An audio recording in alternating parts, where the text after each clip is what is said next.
काय सांगणार रवींद्र तारूला जे आहे ते अटक करण्यात आली, कुठून अटक करण्यात आली तर आणि काय पुढचा तपास असणार? बावधन पोलीस स्टेशन 523/25 मध्ये संतोष इंगाने सहजिल्हा निबंधक यांच्या फिर्यादीवरून जो गुन्हा दाखल करण्यात आला होता, त्यामध्ये आरोपी रवींद्र बाळकृष्ण तारू वय 58 वर्ष, दुय्यम निबंधक हवेली 4 बावधन, ज्यांनी हा दस्त नोंदवला होता, त्यांना आज भोर येथे राहत्या घरातून सदर गुन्ह्यामध्ये अटक करण्यात आलेली आहे. शीतल तेजवाडे पुणे पोलिसांच्या ताब्यात आहे. तिचा ताबा जो आहे आता आपण कधीपर्यंत या पुण्यामध्ये घेणार आहोत? शीतल तेजवानी या आरोपीबाबत पुणे अ, अ, आयुक्तालयात दाखल गुन्ह्यामध्ये त्या PCR मध्ये आहेत.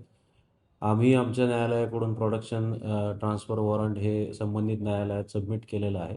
तेथील PCR संपताच त्यांना आम्ही वर्ग करून घेणार आहोत. रवींद्र तारोचा जो आहे तो यामध्ये काय नक्की रोल जो आहे तो पुण्यामध्ये आहे, त्या अनुषंगाने काय तपास आहे?